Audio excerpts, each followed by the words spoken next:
Buenos días. Les voy a hablar de narrativas y de redes de la complejidad y redes en la complejidad. Yo creo que he tenido mucha suerte porque la presentación anterior será un contexto absoluto y radical de lo que les voy a hablar, y con la elocuencia que lo mostraron, yo creo que es importante ver lo que les voy a mostrar porque son dos maneras diferentes de trabajar el mismo tema, pero con aspectos diferentes de las conclusiones. Entonces yo también soy un arquitecto, pero más que por el espacio construido y por la tectónica, lo que me ha interesado siempre es las estrategias de representación y cómo proyectamos los arquitectos, qué recursos hemos utilizado históricamente para plasmar en estadios concretos y precisos ideas muy complejas, la idea del edificio en un dibujo. Entonces, a lo largo de lo que he hecho en mis estudios, siempre he pensado que desde lo más sencillo, desde un sketch en una servilleta en un restaurante con un cliente, el arquitecto siempre está pensando en cómo representar estructuras que luego se van a visualizar de otra manera.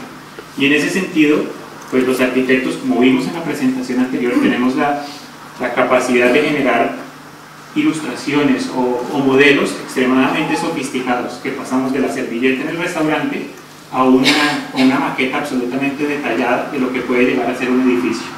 Entonces, en ese sentido, mi trabajo es pensar estos modelos, pero no desde el punto de vista de la arquitectura, sino que lo que me interesa más, por ejemplo, en esta maqueta, no es el edificio, sino lo que ocurre aquí abajo. ¿Qué ocurre con las personas que están aquí abajo? ¿Y qué estructuras podrían llegar a representarse en relación a cómo se organizan, a cómo se estructura su conocimiento, cómo trabajan? En realidad lo que me interesa, y el trabajo que desarrollamos en Bestiario, es tratar de encontrarle forma, de darle forma a las estructuras sociales y de conocimiento. Entonces, ¿cuál es el problema? El problema que nos enfrentamos es que al hablar de conocimiento, al hablar de sociedad, al hablar de todo esto, estamos enfrentándonos a estadios realmente complejos, en donde no solo es un problema de volumen de información, sino de complejidad de interconexión. Estamos hablando de redes. Y en ese sentido, al hablar de redes, nos enfrentamos a un problema, y es que como individuos tenemos una capacidad cognitiva muy limitada de procesar redes. Pongo el ejemplo de este antropólogo que, a partir de estudios con primates, determina que más o menos nosotros tenemos la capacidad de procesar 150 relaciones al mismo tiempo. Eso quiere decir que yo en mi cabeza solo puedo tener constancia absoluta de mis relaciones con 150 personas. Eso en el estadio social, y eso proyectado a otros estadios, realmente es un número bastante pequeño. Entonces, dada esta limitación, el objetivo que nosotros tenemos, o el objetivo que queremos llevar a cabo, es cómo hacer para extender la capacidad de un individuo para comprender estructuras complejas. Entonces, en este sentido es donde trabajamos nosotros y utilizamos herramientas digitales para hacerlo. ¿Cómo lo hacemos? Básicamente, lo que proponemos nosotros es, de la misma manera que el arquitecto utiliza herramientas como renders, sketches, maquetas, nosotros lo que queremos es crear un nuevo lenguaje para comunicar en el universo de la no linealidad. ¿Eso qué quiere decir? Las herramientas que utilizamos hasta ahora para describir nuestra realidad son una herencia de un modelo mecanicista, un modelo que se enfocaba a describir procesos lineales. Y el ejemplo más concreto y más claro es una máquina. Una máquina tiene un input y tiene un output. Y yo puedo leer cada una de sus partes y así entender el modelo.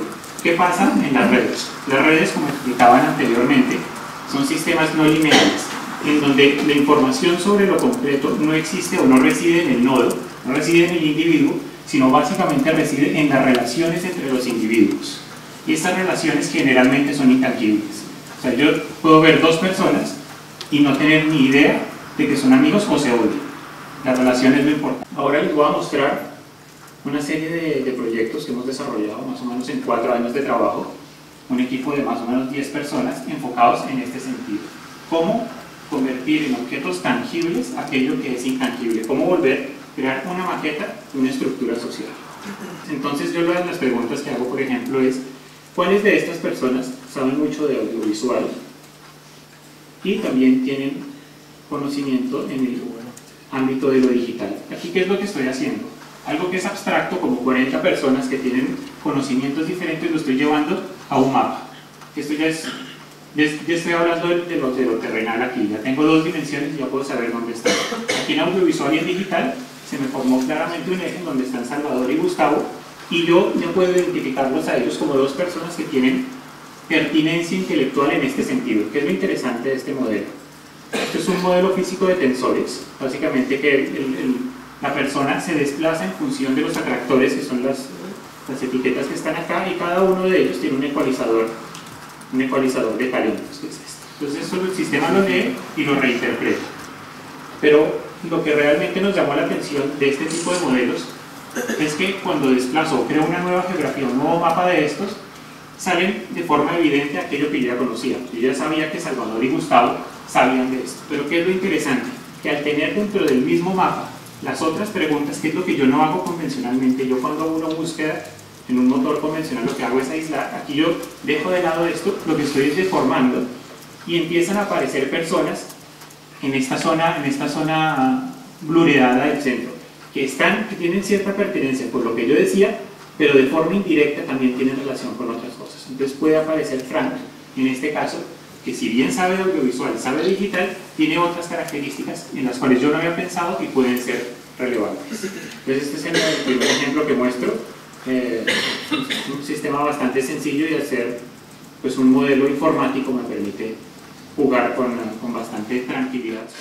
Todos estos proyectos que estoy mostrando no son proyectos comerciales, son proyectos internos, son como sketches que desarrollamos para luego pensar en proyectos, son cosas que vamos haciendo sin motivo aparente. Entonces este proyecto fue una decisión interna. Lo que queríamos era probar qué ocurre bajo este supuesto. Tengo una información relacional muy grande.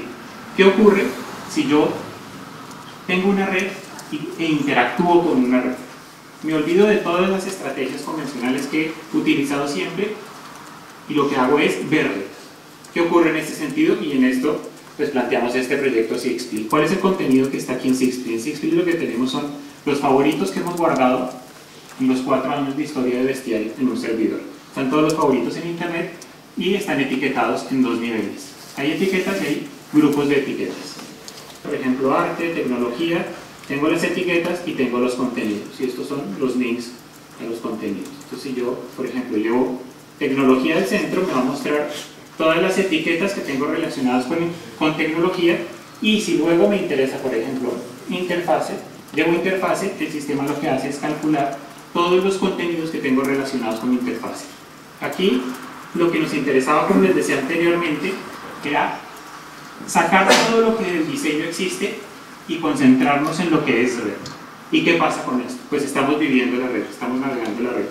Además de esto, si bien siempre son necesarios recursos lineales para la lectura de información, lo que hacemos es que este listado no está ordenado cronológicamente, sino lo que hacemos es una comparación semántica, y desde el contenido más cercano, a través de las etiquetas, yo empiezo a comparar, y al comparar sé cuál es el contenido más cercano al mío. Por ejemplo, si me interesa este contenido, lo pongo en el centro y el sistema empieza a calcular todas las relaciones y me muestra ordenados los contenidos que semánticamente son más parecidos al que yo tenía elegido. Este proyecto, pues, así de abstracto como tal, ha degenerado en otros proyectos, o se ha convertido como una columna vertebral de trabajo que hemos venido desarrollando. Sobre esto se puede jugar más. Entonces yo puedo modificar y mostrar solo las relaciones etiqueta-contenido, o darle prioridad a las relaciones contenido contra contenido. Muchas veces esta información es ilegible, pero por lo menos nos da una intuición de densidad, otro tipo de variables que antes no teníamos en cuenta. De lo social también podemos pasar al conocimiento. Este es un proyecto que también se basa en todos los artículos de Wikipedia que nos han interesado en la historia de Bestiario. ¿Qué es lo que hacemos aquí? Aquí lo que hacemos es plantear un sistema en donde podemos leer la evolución de las etiquetas con las cuales yo he etiquetado los contenidos de Wikipedia. Entonces, por ejemplo, aquí en estos 314 días que estoy visualizando, estoy viendo cómo se comporta el tag complejidad o cómo se comporta el tag texto. Esto lo que me está haciendo es crear un mapa de mis intereses intelectuales sobre un conjunto de información particular. Estoy viendo, aquí arriba veo la evolución proporcionalmente a las otras etiquetas y aquí abajo veo cómo ha evolucionado individualmente la etiqueta. Aquí al lado tengo listados los artículos de Wikipedia y bueno, puedo leer todo lo que nos ha interesado históricamente. También se puede hacer con cualquier otro tipo de contenido, en este caso Wikipedia.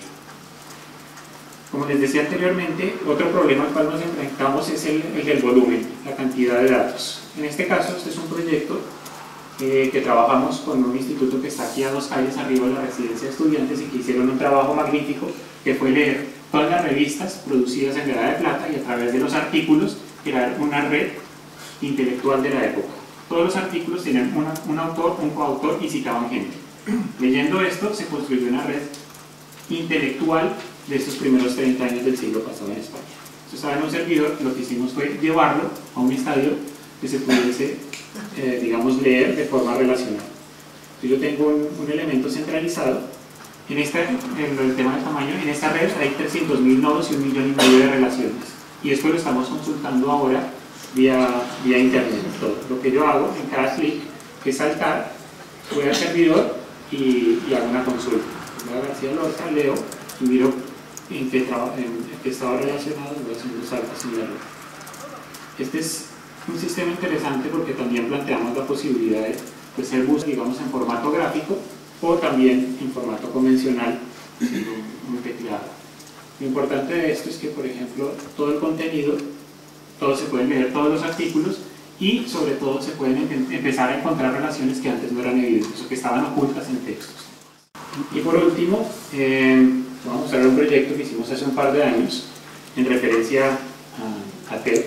Aquí lo que hicimos fue un sistema para poder recorrer de forma relacional todos los vídeos que se hacían en TED, olvidándonos del diseño. Como veíamos en el video introductorio, es una red de conocimiento.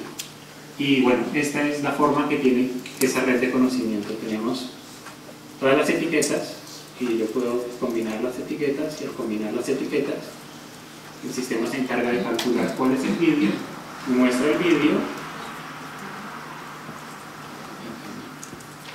y sobre esto puedo modificar el rango, voy hacia el otro lado y por ejemplo este vídeo, este de aquí, sé que está relacionado con estos otros y navegar, digamos, esta esfera de conocimiento a través de sus relaciones y poder perdernos en esto. Era lo que queríamos, como darle forma a todo este conocimiento para poder tangibilizar.